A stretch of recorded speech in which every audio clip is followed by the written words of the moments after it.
Mathematics of finance हमारा chapter चल रहा है और उसमें हमने आपको सबसे पहले जो टॉपिक पढ़ाया है वो सिंपल इंटरेस्ट के बारे में पढ़ाया है। इस मैथमेटिक फाइनेंस में हमने आपको बताया था कि टाइप्स ऑफ इंटरेस्ट यानी कि इंटरेस्ट की एक्यूमुलेशन, इंटरेस्ट जो ऐड हो रहा होता है या इंटरेस्ट जो कैलकुलेट हो रहा होता है वो किस तरीके से होता है, उसको कहते हैं type of interest. Type of interest में हमने आपको बताया कि दो तरीके से जो है इंटरेस्ट कैलकुलेट होता है। एक तो होता है सिंपल इंटरेस्ट और दूसरा होता है कंपाउंड इंटरेस्ट। सिंपल इंटरेस्ट के हमने आपको काफ़ी क्वेश्चंस करवाए हैं। जो स्टूडेंट मेरी सिंपल इंटरेस्ट वाली जो है वीडियो को मिस कर चुके हैं वो ज़रूर पहले इसको देखें और फिर ये देखें तो आपको इसमें डिफ्रेंशिएट होगा और डिफ्रेंशिएट करने से ये होगा कि आपको क्लियर हो जाएगा कि सिंपल इंटरेस्ट क्या है और कंपाउंड इंटरेस्ट क्या है। तो वो एक बहुत ही कंप्लीट डिटेल वीडियोस हैं और उनको देखें, उसमें बड़ी क्लियरली और इजीली जो है आपको जो है एक्सप्लेन किया गया है सिंपल इंटरेस्ट और उसके कैलकुलेशन। तो अब आते हैं कंपाउंड इंटरेस्ट। इंटरेस्ट तो आपको पता हो गया कि जब पैसे या मनी जो आप उस पर जो रेंट चार्ज हो रहा था, कॉस्ट चार्ज हो रही होती है, वो इंटरेस्ट कहलाता है। अब कंपाउंड यानी कि जो कैलकुलेशन होगी इंटरेस्ट की वो कंपाउंड होगी। तो वर्ड्स जो कंपाउंड है इसके जो डिक्शनरी मीनिंग है वो इस तरह से है कि मिक्सचर यानी कंबाइन कर देना। सिंपल इंटरेस्ट में क्या किया था आपने, जो प्रिंसिपल अमाउंट था उस पे जो है आपने इंटरेस्ट चार्ज किया था। फॉर एग्जांपल प्रिंसिपल अमाउंट आपके पास क्या था 100,000 का आपने जो चार्ज किया 10%, तो ये हो गया आपके पास 10,000। ये क्या हो गया इंटरेस्ट, और हम कहते हैं ये फर्स्ट ईयर है। अब सेकेंड ईयर आप करें और अगर आपके पास सेकेंड ईयर है और आपके पास क्वेश्चन कौन सा है सिंपल इंटरेस्ट का, तो क्या होगा फिर दोबारा से जो है वो 100 जो प्रिंसिपल अमाउंट है फिर 10%, ये हो गया 10,000। और अगर 5 साल तक के है ये 5 करते आपके पास जो है 5 ईयर्स का हो जाएगा, तो वो भी जो है वो 10,000 ही आएगा। सही, ये जो कैलकुलेशन थी वो किसकी कैलकुलेशन है, सिंपल इंटरेस्ट की कैलकुलेशन थी। ये तो सिंपल इंटरेस्ट की। अब कंपाउंड क्या कहता है, कंपाउंड क्या कहता है कि कंपाउंड अगर हम करना चाहें तो क्या करेंगे, फर्स्ट ईयर का कितना निकला, फर्स्ट ईयर का जो इंटरेस्ट निकला वो 10,000 निकला, तो मुझे बताइए, और ये आपकी इन्वेस्टमेंट है, ये क्या है बैंक में आपकी इन्वेस्टमेंट है, यानी कि बैंक में आपने 100,000 आपने रखे, उस पर आपको हर साल 10% का डिस्काउंट मतलब इंटरेस्ट लग रहा है। तो अब मुझे बताइए टोटल अमाउंट कितना होगा, एक्यूमुलेटेड अमाउंट, एक्यूमुलेटेड अमाउंट कितना होगा। तो ये कैसे करेंगे, 100 प्रिंसिपल और इंटरेस्ट, तो कितना हो गया 110। ये जो है आप इसको कहेंगे कि ये अमाउंट जो है ये कंबाइंड एक्यूमुलेटेड अमाउंट आया, ये एक्यूमुलेटेड अमाउंट आया। तो ये हम कह सकते हैं कंपाउंड कर दिया आपने, कंपाउंड हो गया ना, ये मिक्सचर हो गया ना। अब कंपाउंड इंटरेस्ट में मतलब क्या होगा कि अब जो सेकेंड ईयर जो निकलेगा वो सेकेंड ईयर 110 पे निकलेगा, और क्या रेट अगर फोर्स कर 10% ही है, 10% ही अगर आपके पास आता है, तो थर्ड ईयर क्या निकलेगा, इनका जो आंसर आएगा फिर उस पर निकलेगा। इसका मतलब होगा कि जो प्रिंसिपल अमाउंट है, चेंजिंग अमाउंट, ये चेंज होते रहेगा, ठीक ना। जैसे मैं यहाँ करता हूँ,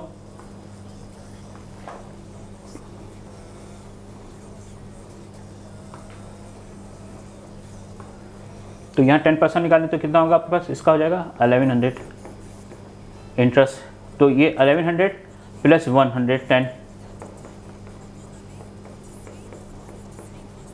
तो कितना हो जाएगा ये आपके पास 121,000। तो ये आपके देखें समझ आ गया। देखिए तो फर्स्ट ईयर का था, इस पर फिर हमने जो क्यूमुलेट आया ये कर लिया इस पर, फिर इसमें जो आपने ऐड किया ये निकला, ये ऐड किया तो ये आया। अब नेक्स्ट ईयर जो थर्ड ईयर लगेगा, थर्ड ईयर लगेगा 121, 10%, और ये जाएगा 12,100। तो कहने का मकसद, तो ये क्या हो रहा है, कंपाउंड हो रहा है, ये वर्ड्स जो है कंपाउंड हो रहे हैं। तो कंपाउंड इंटरेस्ट का मतलब होगा कि इंटरेस्ट की ऐसी कैलकुलेशन जिसमें इनिशियल अमाउंट प्लस इंटरेस्ट होके जो अमाउंट आएगा, जो कंपाउंड अमाउंट आएगा, उस पर जो इंटरेस्ट चार्ज किया जाएगा, उस चार्ज करने के अमल को, प्रोसीजर्स को हम जो है कंपाउंडिंग कहते हैं या कंपाउंड इंटरेस्ट कहते हैं। बात क्लियर है? तो डिफरेंस पता चल गया आपको। सिंपल इंटरेस्ट में जो प्रिंसिपल होता है, जो इंटरेस्ट चार्ज होगा वो फिक्स, जब भी हमने वहाँ लिखा था फिक्स अमाउंट, फिक्स प्रिंसिपल, यहाँ फिक्स नहीं, यहाँ चेंजेबल प्रिंसिपल, यहाँ जो होगा चेंजेबल प्रिंसिपल। चेंजेबल प्रिंसिपल कैसे निकलेगा? इनिशियल अमाउंट में जितना भी हर साल का इंटरेस्ट हो रहा है या जो भी पीरियड का इंटरेस्ट हो रहा है, उसके बाद जो टोटल अमाउंट आएगा उस पे जो है इंटरेस्ट चार्ज होगा। और इसी तरह से हर दफ़ा का जो इंटरेस्ट चार्ज होते हुए अमाउंट में, हर अमाउंट में चार्ज होते हुए आएगा, वो हमारा क्या कहलाएगा? कंपाउंड। इसमें ख्याल रखिए हमेशा 1 लाख नहीं होगा, जो चेंजेस होकर प्रिंसिपल होगा। देखिए प्रिंसिपल आपके पास कितना हो गया? फर्स्ट ईयर पे जो प्रिंसिपल था 100, सेकेंड हैंड पे जो प्रिंसिपल था 110, थर्ड ईयर पे जो प्रिंसिपल हो गया 121। तो इसका मतलब है जो प्रिंसिपल बन रहा है, प्रिंसिपल क्या हो रहा है? चेंज हो रहा है। ये एक बहुत बड़ा मेन पॉइंट है इसका। तो चेंजेबल प्रिंसिपल, इसको कहते हैं चेंजेबल प्रिंसिपल, यानी कि वो प्रिंसिपल या चेंजिंग प्रिंसिपल, ये जो प्रिंसिपल जो चेंज होते जाएगा उस पर जो है इंटरेस्ट चार्ज करेंगे, वो हमारा कहलाता है कंपाउंड। तो इसका मतलब मिक्सर, आप मिक्स करते जा रहे हैं, आप मिक्स करते जा रहे हैं, ठीक है ना। इसमें असल में बेसिक लॉजिक क्या होती है इस कंपाउंड इंटरेस्ट की? इसमें ये होता है कि कोई भी आपने अमाउंट जो है लिया और यह अमाउंट कहीं इन्वेस्टमेंट की, उसमें क्या होगा कि जो आपके पास अमाउंट आ रहा है, इंटरेस्ट आ रहा है, वो आप दोबारा से री इन्वेस्ट कर रहे हैं। इसके पीछे लॉजिक ये है, ये इस कंपाउंड में। क्लियर हो गई? यहाँ तक बात हो गई। अब मैं थोड़ी सी वर्डिंग जो है वो यहाँ पर लिखता हूँ। तो अभी मैंने आपको समझाया, एक एग्जाम्पल देके समझाया किस तरह से। तो हमने यहाँ पर उसकी वर्डिंग कर दी, the interest chargeable to changing principal, यानी इंटरेस्ट चार्ज हो रहा है चेंजिंग प्रिंसिपल पे on every period is called compound interest. तो वो हमारा इंटरेस्ट क्या कहलाएगा? कंपाउंड इंटरेस्ट कहलाएगा। राइट, समझ आ गई? Under this procedure the interest earn is consider as to be reinvested, यानी कि मैंने जैसे बताया था कि इस कंपाउंड इंटरेस्ट के तहत क्या होता है कि हम ये कंसीडर करते हैं कि जो भी इंटरेस्ट अर्न कर रहा है प्रिंसिपल, वो री इन्वेस्ट कर रहे हैं, यानी कि दोबारा से जो है हम उसी में जो है वो री इन्वेस्ट कर रहे हैं, दोबारा से उसमें डाल देते हैं। राइट, फॉर एग्जाम्पल जैसे फर्स्ट मैंने आपको जिस तरह से एग्जाम्पल दी थी, 1 लाख पहले प्रिंसिपल था, उस पर फिर इंटरेस्ट चार्ज हुआ, जो टोटल अमाउंट आया तो नेक्स्ट ईयर जो टोटल अमाउंट पे चार्ज होगा, फिर जो नेक्स्ट ईयर का इंटरेस्ट जमा हो जाएगा, फिर एक नया अमाउंट बन जाएगा, फिर थर्ड ईयर इस तरह से होगा। तो ये हमारा अमल कहलाता है कंपाउंड इंटरेस्ट। सिंपल इंटरेस्ट में क्या होता है कि एवरी ईयर सिर्फ फिक्स चार्ज होता है, फिक्स रेट चार्ज होगा फिक्स प्रिंसिपल पे। Right, clear? यहाँ तक बात समझ आ गई। इसका फार्मूला क्या होता है? कंपाउंड अमाउंट कैसे निकालते हैं? कंपाउंड अमाउंट का मतलब क्या होता है? इंटरेस्ट के साथ वाला प्रिंसिपल के साथ का। इसके लिए हम फार्मूला इस्तेमाल करते हैं, ए इज इक्वल टू, यहाँ पर जो है ये फार्मूला इस्तेमाल करें, A for compound amount, P for principal, where A क्या है? कंपाउंड अमाउंट,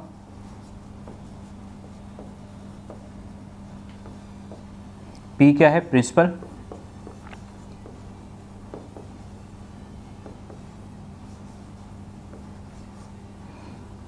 ये 1 है, हाँ ये 1 है।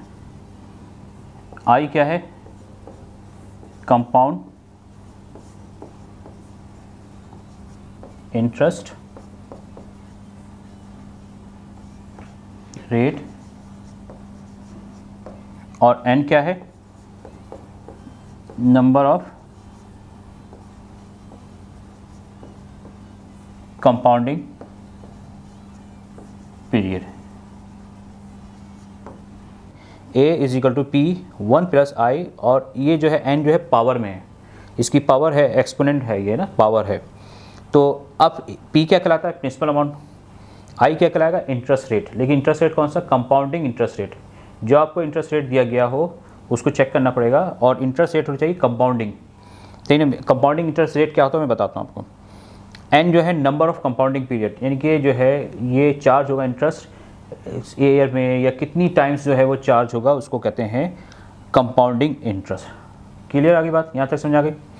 एक तो फार्मूला ये हो गया। एक फार्मूला हम एक और बताते हैं आपको।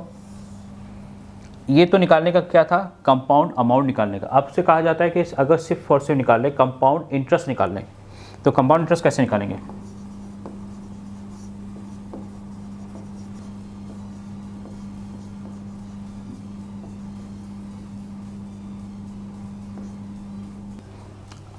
अगर आपको सिर्फ कंपाउंड इंटरेस्ट निकालना तो डायरेक्टली ये फार्मूला इस्तेमाल कर सकते हैं, compound interest, P is equal to 1 plus I की पावर n-1, तो ये आपके पास आ जाएगा कंपाउंड इंटरेस्ट इस फॉर्म में। P फॉर प्रिंसिपल हो गया, I for interest for compounding interest हो गया, N for number of period हो गया, 1 तो 1 ही है, सही ना। ये भी फार्मूले ड्राइव होके आए हैं और ये फार्मूला आपको याद, तो 2 फार्मूला आपको जो है कर सकते हैं, एक ये फार्मूला है और ये फार्मूला। आप तो इसको भी निकाल के कर सकते हैं, अगर निकालना चाहें तो इसको भी, अगर ये फार्मूला आपको अगर आप फार्मूला जहन से निकल जाता है और पूछता है कि कंपाउंड इंटरेस्ट क्या है, तो आप कैसे निकाल सकते हैं, ये फार्मूला निकालें। इस फार्मूले से आपको क्या मिल जाएगा, कंपाउंड अमाउंट मिल जाएगा। उस कंपाउंड अमाउंट में से अगर आप प्रिंसिपल माइनस कर देंगे तो आपको पता चल जाएगा कि कुल टोटल जो है इंटरेस्ट कितना हुआ, लेकिन इससे टोटल इंटरेस्ट आपको मालूम है, ठीक है। जैसे अमाउंट क्या, कंपाउंड अमाउंट क्या कहलाता है, जो प्रिंसिपल में अमाउंट में जो है जितना जितना इंटरेस्ट जमा होते जाएगा, 5 साल के लिए जमा कर लिया, 1 लाख आपने इन्वेस्टमेंट की थी और 5 साल तक आप कंपाउंडिंग होते रहा इंटरेस्ट 10% के लिहाज से। फॉर एग्जांपल आपको जो है 5 साल के इख्तिताम पर एंड पर वो अमाउंट हो गया 120,000 एग्जाम्पल के तौर पे, तो इसका मतलब हुआ 100 से 120,000 हो गया है, तो इसका मतलब 20,000 की इंक्रीज़ हुई है, तो ये क्या होगा, इंटरेस्ट होगा। तो कैसे निकाला, accumulated amount minus principal amount, तो उसके दरमियान जो डिफरेंस आया वो होता है इंटरेस्ट, वो इंटरेस्ट ही आया होगा ना, राइट, समझ आ गई। तो वो वैसे भी कर सकते हैं और डायरेक्टली जो है अगर करना चाहें फार्मूले से तो ये कर सकते हैं। तो ये आपको जहन में होने चाहिए दोनों फार्मूले। अब हम आपको जो है वो क्वेश्चन करवाते हैं। ये क्वेश्चन दिया मैंने और इस क्वेश्चन में कहा कि find compound interest and compound amount due in case of ₹1,000 loan for 5 years at 6% पर annum। तो ये आपको निकालना है। इसको मैं 2 तरीके से करवाऊंगा क्वेश्चन को। एक्चुअली एक क्वेश्चन को मैंने बताना है कि जो कंपाउंड इंटरेस्ट का जो मैंने आपको बताया है और उसमें जो कॉन्सेप्ट बताया है कि कंपाउंड इंटरेस्ट का क्या होता है कि हर दफ़ा जो है प्रिंसिपल में इंटरेस्ट ऐड हो और फिर उसके बाद नया जो है प्रिंसिपल निकले। तो मैं उसको क्या करूँगा, उसको थोड़ा सा जो है ना टैबलेटेड फॉर्म में बना के आपको समझाऊँगा ताकि अंडरस्टैंडिंग जो है वो आपकी और बेहतर हो जाए। और फिर मैं एक फार्मूले से भी करवाऊँगा, राइट, सही है। तो 2 तरीके से हम इसको करेंगे, एक जो है सिर्फ समझाने के लिए और एक जो क्वेश्चन करवाएंगे जो डायरेक्टली करवाएंगे वो फार्मूले के हिसाब से कराएंगे जो एग्ज़ाम में आपको करने होते हैं। मैं 5 साल तक का इसका जो है शेड्यूल बनाता हूँ, पेमेंट शेड्यूल बना देता हूँ या इंटरेस्ट शेड्यूल बना देता हूँ, राइट। तो 5 years के लिए हम शेड्यूल बनाते हैं, इंटरेस्ट शेड्यूल बना लेते हैं,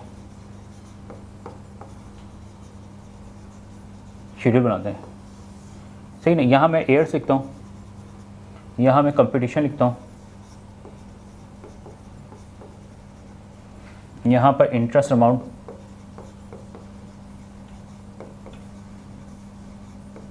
और यहाँ पर जो है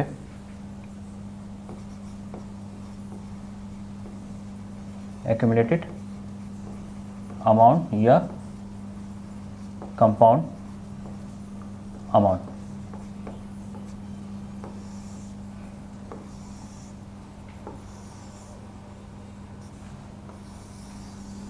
ये जो मैंने बनाया ना आपको, ये समझाने के लिए, इस क्वेश्चन की रिक्वायरमेंट नहीं है, लेकिन कंपाउंड इंटरेस्ट के कॉन्सेप्ट को समझाने के लिए मैं ये बना रहा हूँ। तो पहला सवाल है फर्स्ट ईयर। अच्छा, आपके पास डेटा क्या दिया हुआ है, अगर डेटा अगर देखें यहाँ डेटा अगर बनाएं तो आपको प्रिंसिपल दिया हुआ पी कितना है आपके पास, ₹1,000। और क्या दिया हुआ है आपके पास, टाइम दिया हुआ है, वो कितना है 5 years, राइट, 5 years टाइम दिया हुआ है। इसके अलावा क्या दिया आपके पास, आई दिया हुआ है, वो कितना है 6%, और फिक्स क्या है पर annum, ए दिया हुआ है। तो एन कितना हो गया, एन जो है वो क्या कहलाएगा, एन कितना है नंबर ऑफ पीरियड, तो हर साल लग रहा है, तो कंपाउंडिंग भी क्या करनी है, हर साल की करनी है। इसमें वो जहन में रखिएगा जो मैंने सिंपल इंटरेस्ट में बताया था कि कंपाउंड जो है वो क्या कर रहा है, मंथली कर रहा है, ईयरली कर रहा है। तो ईयर का मतलब जो इंटरेस्ट रेट का टाइम पीरियड और जो कंपाउंडिंग टाइम पीरियड सेम होने चाहिए, सही ना। मिसाल के तौर पे इंटरेस्ट रेट दिया है 6% पर annum, और लेकिन कहता है कि जो इंटरेस्ट चार्ज करो, कंपाउंडिंग इंटरेस्ट चार्ज करो वो क्वार्टरली करो। तो क्वार्टरली का मतलब क्या होगा, यानी कि साल में हमें जो है वो कितनी दफ़ा करना पड़ेगा, 4 दफ़ा करना पड़ेगा। तो 5 साल में कुल टोटल कितना करना पड़ेगा, 20 टाइम्स करना पड़ेगा। और अगर कहता है मंथली, तो मंथ में जो है साल में कितने मंथ होते हैं 12, तो 12 के हिसाब से हर ईयर 12 दफ़ा जो है इंटरेस्ट चार्ज होगा, और 5 साल में कितना होगा 60 टाइम्स होगा। ये आपको देखना है। तो यहाँ पर जो है वो क्या है, नंबर कितने हैं 5 है, सही है। पहले हम इसको करते हैं इसके लिहाज से। तो फर्स्ट ईयर जो है आपके क्या होगा फर्स्ट ईयर कंपटीशन कैसे होगी, 1000 मल्टीप्लाई बाय 6%, और पहले साल का है तो यहाँ टाइम एन कितना 1 हो गया, इसको करें कितना होगा 6% के हिसाब से यहाँ कितना हो गया 60 हो गया, 60 हो गया, ये 60 हो गया।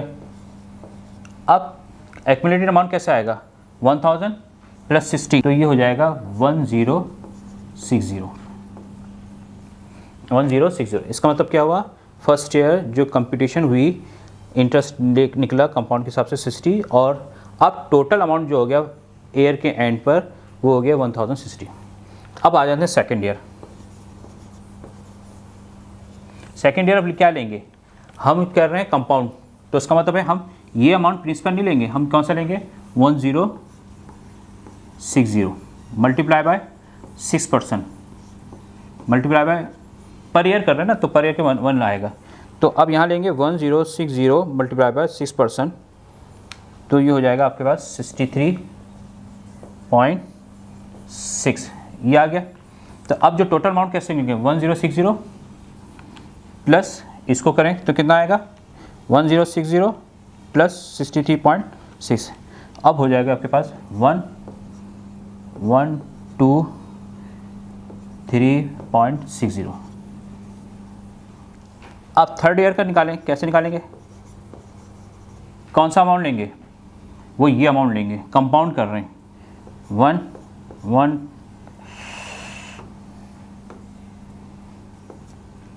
123.60 मल्टीप्लाई बाय 6% मल्टीप्लाई बाय 1, इसको निकालें 1123.6 मल्टीप्लाई बाय 6%, तो ये हो जाएगा 6741, प्लस कर दिया तो ये हो जाएगा 1191 पॉइंट,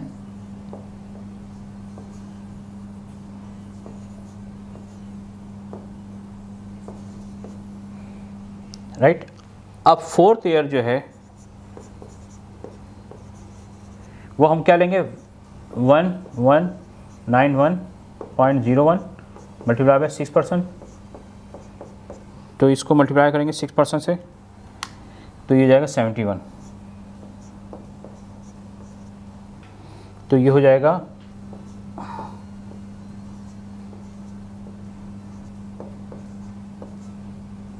राइट। अब फिफ्थ ईयर जो आएगा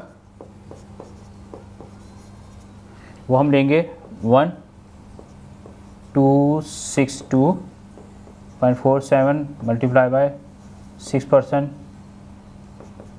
चाहिए, तो ये जाएगा 75.748, और ये हो जाएगा आपके पास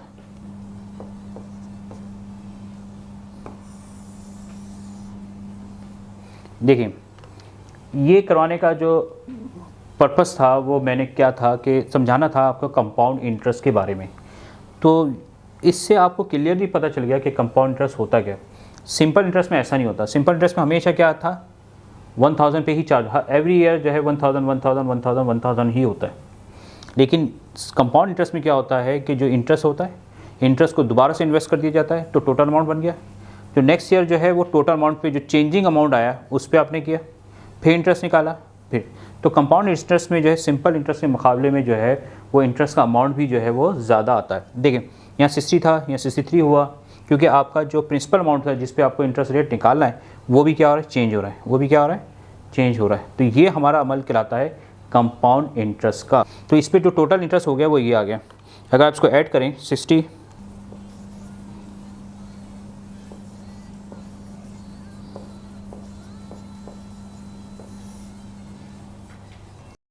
अब हम इसी को सवाल को, ये सवाल में अगर आपको पूछता है कि टैबलेटेड फॉर्म में बना के दें तो आपको इस तरह से टैबलेट फॉर्म में बनाना पड़ेगी।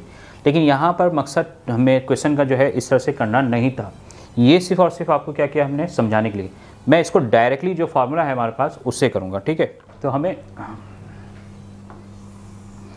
सवाल क्वेश्चन में जो है क्या निकालना है, कंपाउंड इंटरेस्ट निकालना है, और कंपाउंड अमाउंट भी ये निकल गया। तो अगर कंपाउंड अमाउंट निकालने, कंपाउंड इंटरेस्ट निकालने तो क्या आएगा, CI = ये आपके पास फार्मूला है। तो प्रिंसिपल अमाउंट कितना है 1000, 1 प्लस आई कितना है आपके पास 6 को अगर आप चेंज करेंगे 6% को तो मैं लिख सकता हूँ 0.06। n कितना है 5 माइनस 1,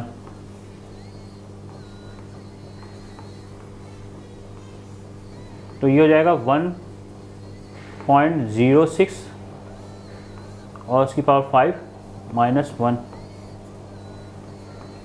अब आपको क्या करना पड़ेगा, यहाँ पर इसको इवेल्युएट करने के लिए इसकी पावर 5 निकालना पड़ेगी। इसके लिए एक साइंटिफिक कैलकुलेटर होना चाहिए, या जहाँ पर जो है मोर देन 1 पावर निकालने का ऑप्शन होता है साइंटिफिक कैलकुलेटर में, वहाँ करना पड़ेगा। तो क्या करना पड़ेगा 1.06 की पावर, सही है, साइंटिफिक कैलकुलेटर में पावर के लिए ऐसा होता है साइन, वो देख लीजिएगा। और ये लगाएं आप 5, तो ये आ जाएगा। फिर इसके पास इसका जो फैक्टर का आंसर आया वो ये आया,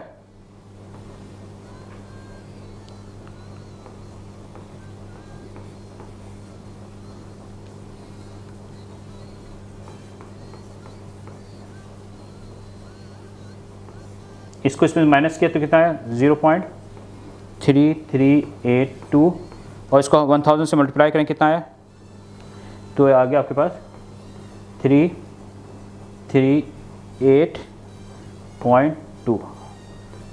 तो देखें आपने इसमें भी ऐसे निकाला, टेबलेट में भी कितना इंटरेस्ट था 338218 निकला था, और फार्मूले से भी हमने कितना निकाला 338.20। एक्यूमुलेटेड अमाउंट कैसे निकाल सकते हैं, या तो डायरेक्टली फार्मूले से निकालें, या आपको 5 साल का जो इंटरेस्ट पता चल गया।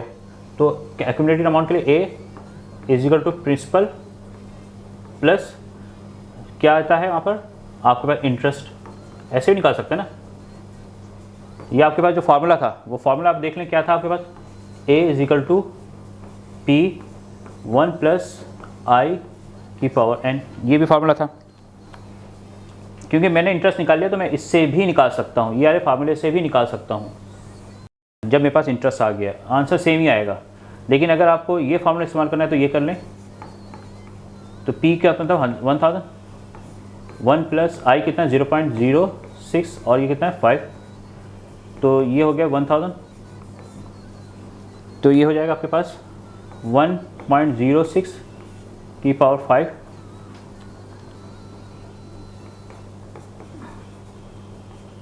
इसका जो फैक्टर आंसर आया वो ये आया 1.3382, इसको मल्टीप्लाई करें 1000 से तो ये हो जाएगा 1338.2। देखें वही आया 1338.2। तो इतना आपको करवाने का मकसद यही था कि एक कॉन्सेप्ट को डेवलप करना कि कॉन्सेप्चुअल तौर पे कंपाउंड होता है, लेकिन आपको पता चल गया कंपाउंडिंग कैसे हो रहा है। अगर आपने बैंक से लिया लोन और उन्होंने कहा कि हमें जो है 10% का आपका है कंपाउंडिंग होगा, मंथली होगा, ईयरली होगा, तो आप इस तरह से शेड्यूल बना के अपने पास कंप्यूटर पे, एक्सेल पे ये देख सकते हैं कि टोटल इंटरेस्ट मुझे कितना देना होगा इस लोन पे। अगर आपको सिंपल इंटरेस्ट का होगा तो आप शेड्यूल बना सकते हैं ऐसे सिंपल इंटरेस्ट का क्या होगा। तो ये कैलकुलेशन वही कैलकुलेशन है जो बैंकर्स जो है वो करते हैं, कि वहाँ जो बैंकर्स जो बैठे हुए हैं जो इंटरेस्ट कैलकुलेशन करते हैं, लोन की शेड्यूलिंग कर रहे होते हैं, वो इसी पॉइंट वो इससे करते हैं। चाहे वो अगर कंपाउंडिंग करेंगे तो कंपाउंड इंटरेस्ट लगाएंगे और सिंपल इंटरेस्ट है तो सिंपल इंटरेस्ट का फॉर्मूला लगा देंगे। यहाँ तक क्लियर हो गई बात।